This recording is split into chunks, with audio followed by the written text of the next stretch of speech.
Vivimos nuestras vidas construyendo castillos de arena. Planificamos, ahorramos, hacemos ejercicio, amamos, tratamos de ser buenas personas, todo con la esperanza de que nuestras murallas sean lo suficientemente altas para mantener a raya el caos del mundo. Creemos, en el fondo, que si seguimos las reglas, la vida jugará limpio. Nos aferramos a la idea de que existe una fórmula, una ecuación secreta de causa y efecto que nos garantiza seguridad y felicidad. Nos contamos la historia de que tenemos el control.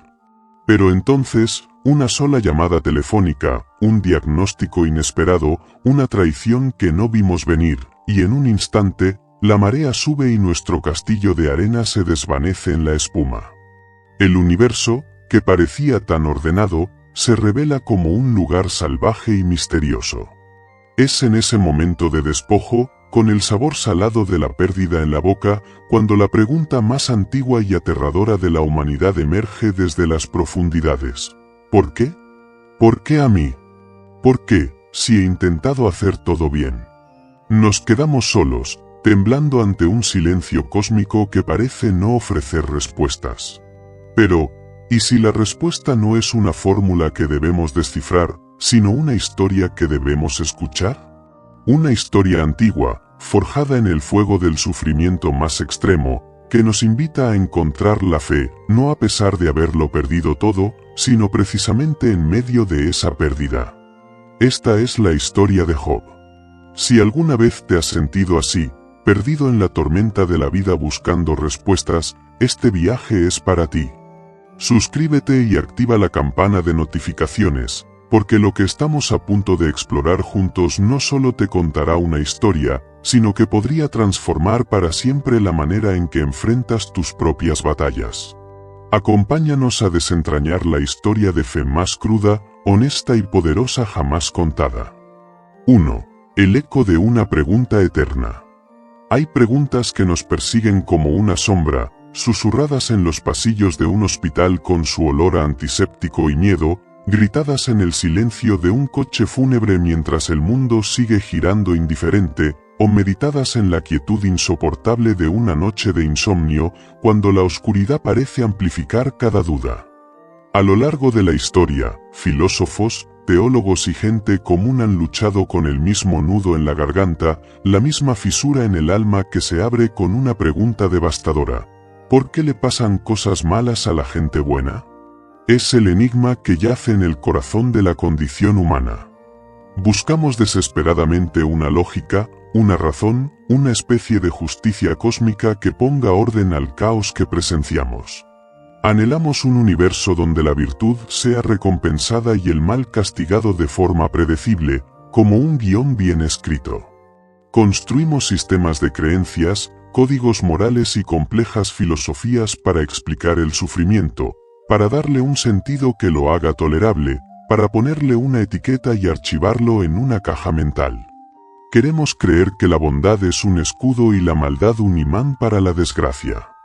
Pero a menudo, la vida, en su brutal e imparcial indiferencia, hace añicos nuestras explicaciones con una facilidad pasmosa.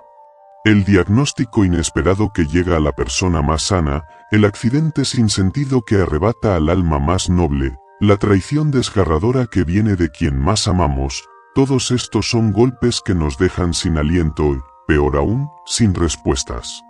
Nos hacen sentir pequeños, frágiles, vulnerables y a veces, terriblemente solos en un universo que parece sordo a nuestras súplicas y ciego a nuestras lágrimas.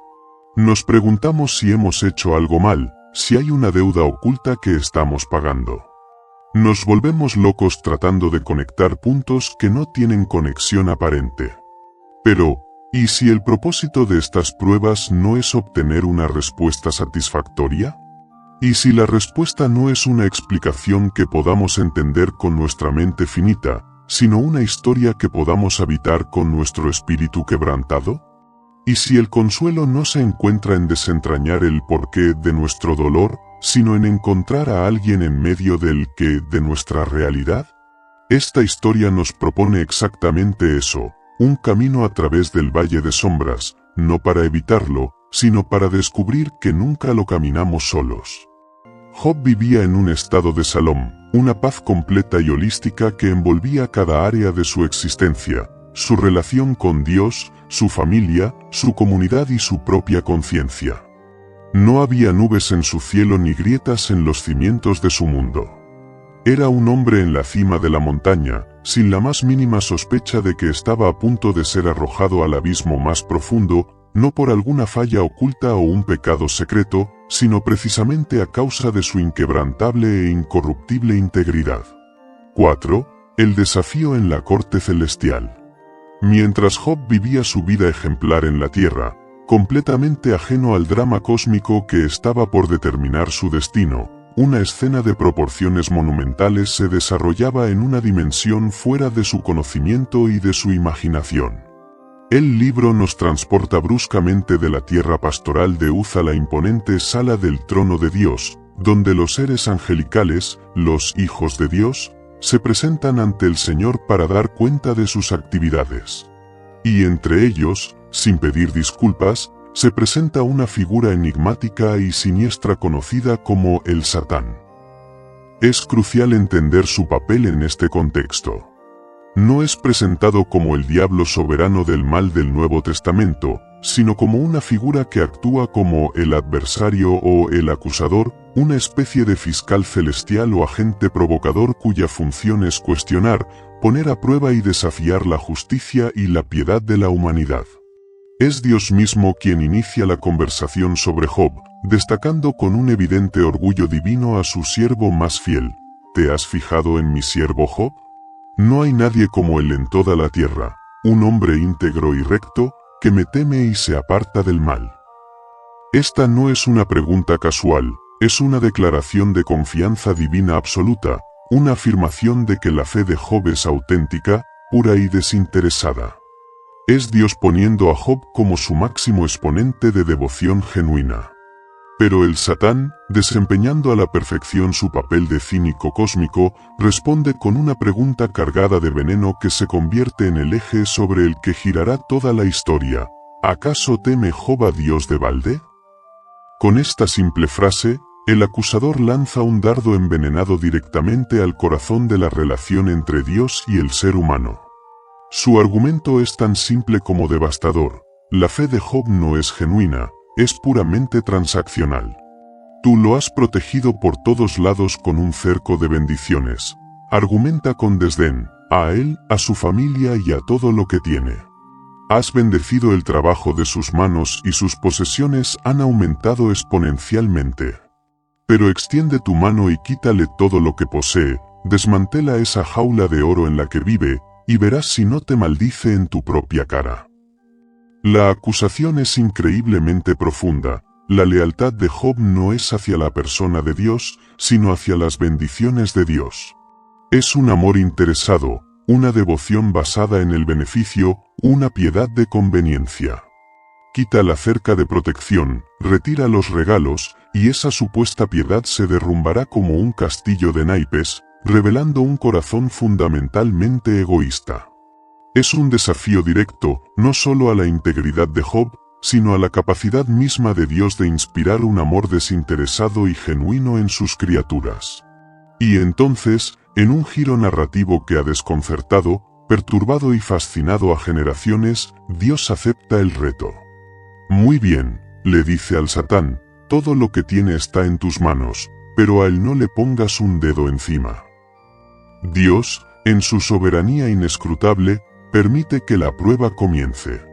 Le da permiso al acusador para desmantelar la vida de Job, no por un capricho cruel, sino para demostrar, ante todo el cosmos, que la fe de su siervo es real, que es más fuerte que cualquier circunstancia. Job, completamente ajeno a esta apuesta celestial, está a punto de descubrir que el universo es mucho más complejo, misterioso y, a veces, aterrador de lo que jamás había imaginado. El permiso ha sido otorgado. La tormenta perfecta está a punto de desatarse. 5. La tormenta perfecta, el despojo. La destrucción no fue gradual. No fue una serie de infortunios espaciados en el tiempo. Fue una masacre calculada, una serie de golpes de martillo cósmicos, orquestados para caer uno tras otro, con una velocidad y una precisión diseñadas para quebrar al espíritu más resiliente. Todo ocurrió en un solo día, un día que comenzó como cualquier otro día bendecido en la vida de Job, con sus hijos y sus hijas celebrando juntos, como era su costumbre, en la casa de su hermano mayor. La normalidad fue hecha añicos por la llegada del primer mensajero.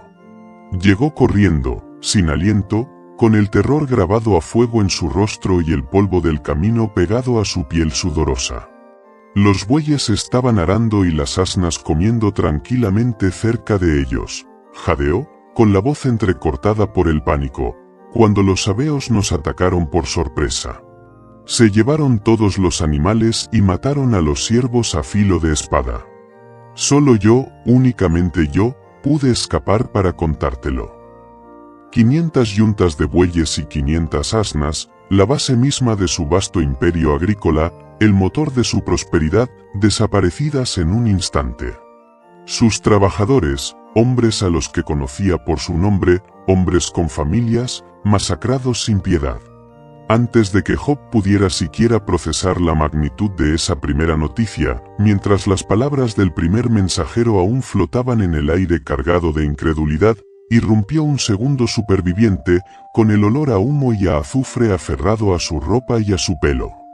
Su rostro no mostraba pánico, sino un mapa de horror absoluto. Cayó fuego del cielo, gritó, con los ojos desorbitados. Cayó del cielo y quemó a las ovejas y a los pastores, y los consumió por completo. Solo yo, únicamente yo, pude escapar para contártelo. Sus 7000 ovejas, el corazón palpitante de su riqueza ganadera, incineradas junto con sus fieles cuidadores en un desastre apocalíptico que parecía tener un origen sobrenatural, divino. El shock debió ser paralizante, una niebla de confusión y dolor. Pero no hubo tiempo para el duelo, ni siquiera para un respiro. Un tercer mensajero llegó, interrumpiendo al segundo, casi tropezando con él en su desesperación por entregar su terrible informe. Los caldeos formaron 3 escuadrones, nos atacaron por sorpresa, se llevaron los camellos y mataron a los siervos a filo de espada. Solo yo, únicamente yo, pude escapar para contártelo. Sus 3000 camellos, su invaluable flota comercial del desierto, el símbolo de su alcance y poder, robados. Más vidas inocentes, más familias destrozadas. En cuestión de minutos, el hombre más rico y poderoso del Oriente se había convertido en un indigente. El imperio económico que había construido con una vida entera de trabajo justo y decisiones sabias se había esfumado como el humo en el viento. Pero la crueldad del ataque aún no había alcanzado su clímax. El golpe final, el más insoportable, el que estaba diseñado para destruir no su riqueza, sino su alma, estaba por llegar. 6. El veredicto del corazón, adoración en la ruina. Mientras el tercer mensajero aún contaba su tragedia, con el eco de sus palabras resonando en la atmósfera de pesadilla, apareció el cuarto. Este no traía noticias de pérdidas materiales, de ganado o de siervos. Traía la noticia que pulveriza el alma de cualquier padre, la noticia que transforma el mundo en un desierto gris y sin sentido. Con la voz quebrada por un horror que ningún ser humano debería presenciar, dijo las palabras que sellarían la catástrofe. Tus hijos y tus hijas estaban celebrando un banquete en casa de su hermano mayor, comiendo y bebiendo vino, y de repente, un viento huracanado y violento vino del desierto y azotó la casa por los 4 costados. La casa se derrumbó sobre ellos y todos, absolutamente todos, están muertos. Solo yo, únicamente yo, pude escapar para contártelo. 10 hijos. 7 hijos varones y 3 hijas. Todos muertos. En un instante. El futuro de su linaje, borrado del mapa. La risa de su hogar, las voces, las celebraciones, silenciadas para siempre. En ese momento, Job se enfrentó al vacío absoluto. La respuesta de un hombre ante esta aniquilación total es uno de los momentos más profundos, desconcertantes y poderosos de toda la literatura humana. Se levantó, no para gritar o maldecir, sino con una dignidad solemne. Rasgó su manto, el antiguo símbolo de un duelo profundo e insoportable. Se afeitó la cabeza, un acto de humillación y entrega total. Y entonces, en lugar de levantar el puño cerrado al cielo en un acto de rebelión comprensible, se postró en el suelo y adoró. De sus labios, en medio del naufragio de su vida, brotaron estas palabras inmortales: desnudo salí del vientre de mi madre, y desnudo volveré a él. El Señor me lo dio, y el Señor me lo quitó. Bendito sea el nombre del Señor.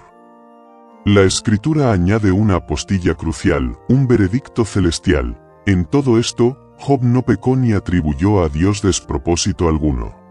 El primer desafío del Satán había fracasado estrepitosamente. Pero la prueba no había terminado. De nuevo, la escena se traslada al cielo. Dios vuelve a resaltar la integridad inquebrantable de Job. Aún retiene su integridad, aunque tú me incitaste contra él para que lo arruinara sin causa. Pero el acusador, lejos de admitir la derrota, dobla la apuesta con un cinismo aún mayor. Piel por piel, dice con desdén. Un hombre dará todo lo que tiene por salvar su propia vida. Pero extiende tu mano y hiere su carne y sus huesos, y verás si no te maldice en tu propia cara. La nueva acusación es más personal, más cínica. Se puede soportar la pérdida externa, pero el dolor físico personal e incesante quebrará su espíritu. Una vez más, Dios permite la prueba, con un solo límite: muy bien, está en tus manos, pero debes respetar su vida. Y así, el sufrimiento se volvió íntimo y grotesco. Job fue herido con llagas malignas y purulentas desde la coronilla hasta la planta de los pies. Se sentó sobre un montón de cenizas, el símbolo de la desolación total, rascándose sus heridas supurantes con un trozo de vasija rota, un paria abandonado. Fue entonces cuando su propia esposa, abrumada por el dolor y la miseria, le dijo: ¿todavía mantienes tu integridad? Maldice a Dios y muérete. Pero Job, en su agonía insoportable, respondió: hablas como una mujer necia. ¿Acaso recibiremos de Dios solo lo bueno y no aceptaremos también lo malo? Por segunda vez, Job se mantuvo firme, aferrándose a una fe que se negaba a definir a Dios solo en la ausencia de dolor. 7. La pesa del silencio y el grito del alma. La noticia de la catástrofe de Job, una tragedia de proporciones tan épicas, viajó por las rutas del desierto y llegó a oídos de sus tres amigos más cercanos: Elifaz de Temán, Bildad de Súa y Zofar de Naamat. Eran hombres sabios, líderes en sus propias comunidades, y al escuchar lo sucedido, hicieron un pacto para viajar juntos y cumplir con el sagrado deber de la amistad: ofrecer consuelo y condolencia. Con buenas intenciones y corazones compungidos, emprendieron el viaje. Cuando llegaron y vieron a su amigo desde la distancia, la conmoción fue tal que apenas pudieron reconocerlo. El hombre que recordaban, el más grande del Oriente, vibrante, digno y poderoso, había desaparecido. En su lugar encontraron una figura desfigurada, sentada en cenizas, cubierta de llagas, un espectro de lo que fue. Su sufrimiento era tan extremo, tan deshumanizante, que su primera reacción fue de una empatía visceral y profunda, una que trascendía las palabras. Rompieron a llorar en un lamento desgarrador, rasgaron sus vestiduras en señal de duelo compartido y arrojaron polvo sobre sus cabezas, uniéndose a su humillación. Y entonces, hicieron lo más sabio, lo más compasivo y lo más útil que harían en toda la historia: se sentaron con él en el suelo durante 7 días y 7 noches, en completo y absoluto silencio. No ofrecieron clichés piadosos ni explicaciones fáciles. No intentaron animarlo. Simplemente estuvieron presentes. Compartieron su miseria en silencio, porque comprendieron instintivamente que su dolor era demasiado grande, demasiado sagrado y demasiado profundo para ser profanado con palabras humanas. Ese silencio fue un acto sagrado de solidaridad, el reconocimiento de que hay tragedias tan inmensas que cualquier intento de explicación es una ofensa, una trivialización del sufrimiento. Fue un espacio de respeto por el misterio del dolor. Pero el silencio, por pesado y respetuoso que fuera, no podía durar para siempre. El peso de la angustia acumulada tenía que encontrar una salida. Fue Job quien finalmente lo rompió. Y no lo hizo con una queja serena contra Dios, ni con una pregunta teológica. Lo hizo con un lamento desgarrador, una explosión de angustia existencial en la que maldijo, no a Dios, sino al día en que nació. Perezca el día en que yo nací, clama con una fuerza que hiela la sangre, y la noche que dijo, un varón ha sido concebido. Deseaba no haber existido jamás, anhelaba la negrura del olvido, un regreso al no ser, a la paz de la inexistencia. ¿Por qué no morí yo al nacer, o expiré al salir del vientre? Se pregunta con una honestidad brutal. No era una blasfemia contra el Creador, sino el grito honesto, crudo y sin filtros de un alma que ha llegado al límite absoluto de su capacidad de resistencia, un hombre para quien la vida misma, que antes era una bendición, se ha convertido en una carga insoportable y un tormento sin fin. Este lamento, este grito primordial de un corazón destrozado, fue la chispa que encendió el fuego de un debate teológico que se extendería por 35 capítulos, un debate tan doloroso y purulento como la propia enfermedad de Job. 8. La tiranía de las respuestas fáciles. El grito de desesperación de Job, su crudo rechazo a la vida misma, fue demasiado para sus amigos. Incapaces de habitar en el incómodo y aterrador misterio del sufrimiento de un hombre justo, se aferraron con todas sus fuerzas a la única explicación que su sistema teológico les permitía, la única viga que sostenía su visión del mundo, la teología de la retribución. Su lógica era simple, rígida e implacable como una ecuación matemática. Premisa 1. Dios es perfectamente justo y todopoderoso. Premisa 2. La justicia de Dios implica que Él bendice a los buenos y castiga a los malos, sin excepción. Premisa 3. Job está sufriendo un castigo sin precedentes, una calamidad de proporciones divinas. Por lo tanto, la conclusión inevitable para ellos, la única posible dentro de su estrecha cosmovisión, era que Job debía haber cometido algún pecado secreto, terrible y abominable para merecer tal destino. Su sufrimiento era la prueba irrefutable de su culpa oculta. Elifaz, el mayor y aparentemente más sensible, habló primero. Comenzó con palabras suaves, reconociendo la ayuda y el consuelo que Job había sido para otros en el pasado, pero rápidamente giró hacia su acusación implícita, envuelta en un falso consuelo. Ponte a pensar, te lo ruego, ¿quién que sea inocente ha sido destruido alguna vez? Por lo que yo he visto, los que siembran maldad y cultivan la desgracia, eso mismo cosechan. Su mensaje, aunque disfrazado de sabiduría piadosa, era claro y cortante. Job, eres un hipócrita. Confiesa tu pecado y serás restaurado. Luego habló Bildad, el tradicionalista, un hombre que confiaba en la sabiduría de los antiguos y que carecía de la sutileza de Elifaz. Fue mucho más directo, brutal y carente de compasión. Descartó las quejas de Job como palabras de un viento impetuoso y fue directo a la yugular. Si tus hijos pecaron contra Dios, Él les dio su merecido, dijo sin una pizca de empatía por el dolor de un padre en duelo. Su acusación era doble y cruel. Tus hijos murieron por sus propios pecados y tú estás sufriendo por los tuyos. Deja de quejarte, arrepiéntete, y quizás Dios te escuche. Finalmente, Zofar, el más dogmático, impaciente e insensible de los tres, lanzó el ataque más cruel y farisaico. Acusó a Job de ser un charlatán y declaró con una arrogancia insoportable: ojalá Dios te hablara y abriera sus labios contra ti, para revelarte los secretos de la sabiduría. Sabrías entonces que Dios te ha castigado menos de lo que tu maldad merece. En otras palabras, no solo eres culpable, sino que Dios está siendo indulgente contigo.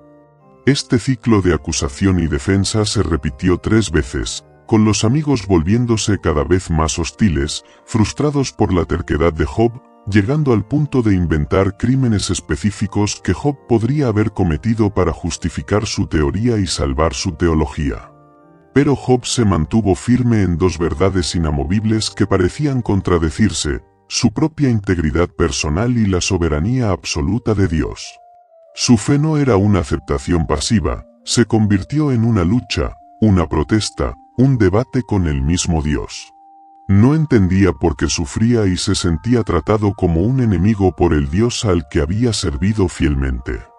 Sus discursos son una mezcla explosiva de quejas amargas, preguntas desafiantes y, sorprendentemente, destellos de una esperanza asombrosa que brillan en la oscuridad.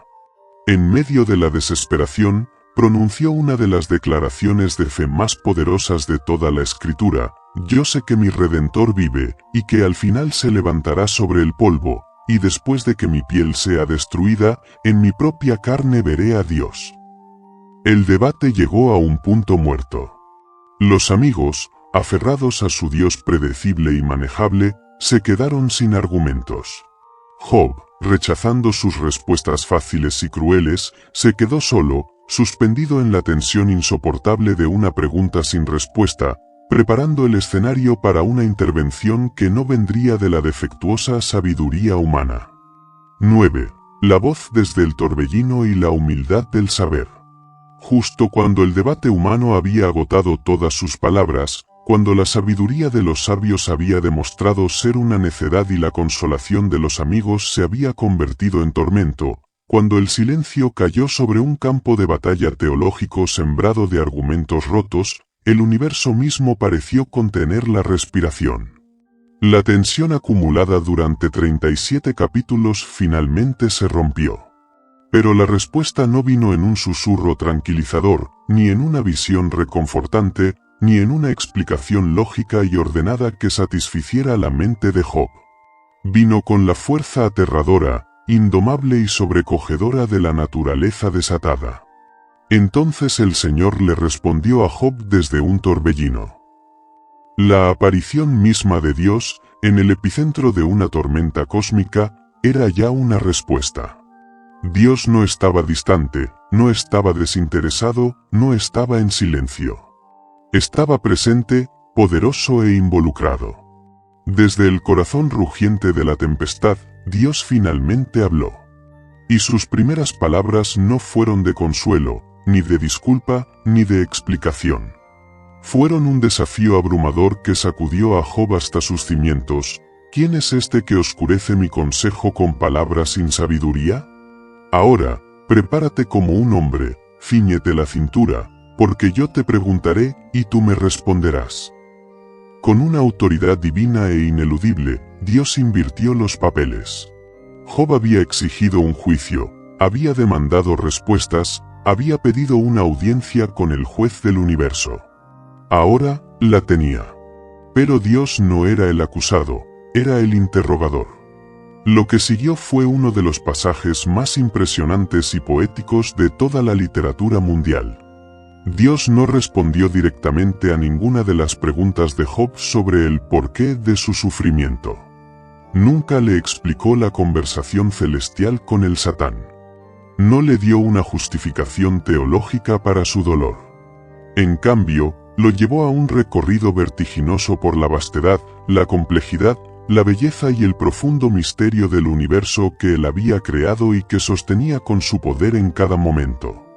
Le hizo a Job más de 70 preguntas retóricas, cada una diseñada para exponer la pequeñez de la perspectiva humana frente a la mente del Creador. ¿Dónde estabas tú cuando yo fundé la tierra? Dímelo, si tanto sabes, comenzó Dios, demoliendo desde el principio cualquier pretensión de entendimiento. Le preguntó si alguna vez en su vida había dado órdenes a la aurora, si conocía las profundidades insondables del mar o si había entrado en los depósitos de la nieve y el granizo que Dios guardaba para los tiempos de guerra. Las preguntas estaban diseñadas para demoler el orgullo intelectual de Job y mostrarle que su entendimiento era una mota de polvo en comparación con la sabiduría infinita de Dios. Luego, Dios lo guió a través de un safari cósmico por las maravillas del mundo animal, preguntándole si él podía cazar la presa para la leona, alimentar a los cuervos cuando sus crías claman a Dios, o comprender la feroz e indomable libertad del asno salvaje. Le habló del poderío del Behemoth y del aterrador Leviatán. El punto no era simplemente impresionar a Job con un despliegue de poder, sino enseñarle una lección fundamental. Él gobierna un universo inmenso, salvaje y complejo que no gira en torno a las simples ideas humanas de causa y efecto. Si Job no podía comprender los instintos de una cabra montesa o la majestad de un caballo de guerra, ¿cómo podía esperar comprender los propósitos inescrutables del Creador del cosmos? La respuesta de Dios no fue una explicación, fue una revelación de sí mismo. No le dio a Job un mapa para entender su pasado doloroso, sino una visión de su grandeza que le permitiría confiar en él para el futuro. El objetivo no era que Job entendiera, sino que pudiera volver a confiar. 10. Restauración, legado y la esperanza en la incertidumbre. Ante la abrumadora y majestuosa manifestación de la sabiduría y el poder de Dios, todos los argumentos de Job, su indignación justificada, su dolorosa búsqueda de respuestas, su necesidad de vindicación, simplemente se disolvieron en un mar de humildad, reverencia y asombro. Su perspectiva cambió radicalmente. Dejó de mirar hacia adentro, a su propio sufrimiento, y miró hacia afuera, a la grandeza incomprensible de su Creador. Su respuesta final lo cambia todo, marcando el clímax de su viaje espiritual. Soy insignificante, admite con una honestidad que desarma, no puedo responder. Me tapo la boca. Después del segundo y aún más poderoso discurso de Dios, su confesión se vuelve aún más profunda y personal. Antes solo había oído hablar de ti, de oídas te conocía, pero ahora mis propios ojos te ven. Por eso me retracto de mis palabras y me arrepiento en polvo y ceniza. Es crucial entender de que se arrepintió Job. No se arrepintió de los pecados secretos que sus amigos le inventaron, porque era inocente de ellos.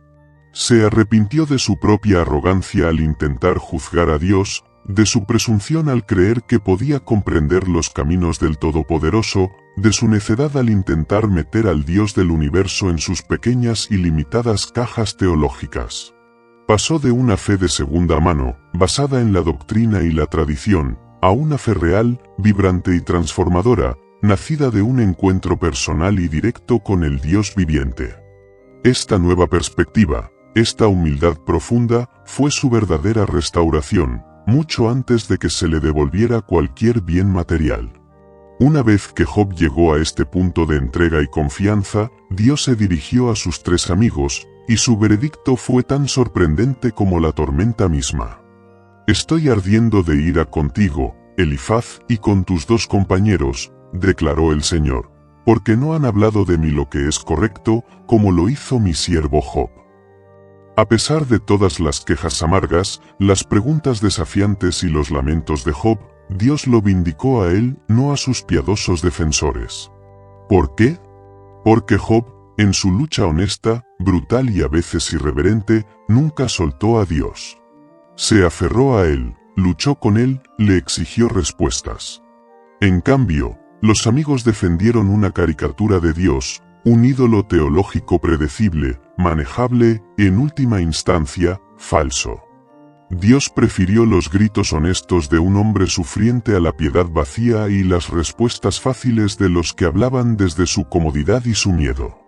Y entonces, y solo entonces, vino la restauración material, no como un pago por su sufrimiento, no como una recompensa transaccional, sino como una expresión de la gracia soberana y el deleite de Dios. El Señor le devolvió a Job el doble de todo lo que había tenido. Recibió 14.000 ovejas, 6.000 camellos, 1.000 yuntas de bueyes y 1.000 asnas. También tuvo otros 7 hijos y 3 hijas, y la Biblia se detiene para hacer una nota especial, que no había mujeres tan hermosas en toda esa tierra como las hijas de Job. Y después de todo su sufrimiento, vivió otros 140 años, lo suficiente para ver a sus descendientes hasta la 4ª generación. El libro de Job no nos da una respuesta fácil a por qué sufre la gente buena. Su propósito no es explicar el sufrimiento, sino revelarnos cómo podemos soportarlo con una fe que sobrevive al fuego. Nos enseña que la fe verdadera no es la ausencia de preguntas, sino la capacidad de vivir con ellas, no es la ausencia de dolor, sino la presencia inquebrantable de Dios en medio del dolor. El legado de Job no es su sufrimiento, sino su perseverancia. Su historia es un ancla para el alma, un testimonio eterno de que, incluso cuando lo hemos perdido todo, no hemos perdido a Dios. Y en Él, incluso en la tormenta más oscura, siempre hay esperanza. El abrazo en el misterio. Al final del viaje, nos quedamos, como Job, no con un manual de respuestas, sino con una visión de Dios. La historia no resuelve el problema del sufrimiento, lo replantea. Nos enseña que el objetivo de la fe no es entender por qué el castillo de arena fue destruido, sino descubrir que, incluso sentados en las ruinas, estamos en tierra sagrada porque Dios está allí con nosotros. La fe de Job no le dio un escape del dolor, pero le dio la fuerza para soportarlo. No silenció sus preguntas, pero le permitió hacerlas en la presencia de alguien lo suficientemente grande como para escucharlas. Tal vez la lección más profunda es que Dios puede soportar nuestras preguntas, nuestra ira, nuestra duda y nuestro dolor. Prefiere nuestra honestidad brutal a nuestra piedad fingida. La verdadera prueba de fe no es si podemos evitar las tormentas, sino en quien confiamos cuando estamos en medio de ellas. La historia de Job nos da permiso para llorar, para gritar, para preguntar por qué y para sentarnos en el silencio cuando las palabras fallan. Pero también nos invita a levantar la vista, más allá de nuestro dolor, hacia un Dios cuya sabiduría es tan vasta como el cosmos y cuyo amor es lo suficientemente personal como para encontrarnos en un montón de cenizas. La respuesta al sufrimiento no es una idea, es una persona. Y en ese encuentro, aunque no entendamos el por qué, encontramos el para qué, para conocerlo más profundamente, para confiar en él más plenamente y para descubrir que su presencia es la única respuesta que nuestra alma realmente necesita.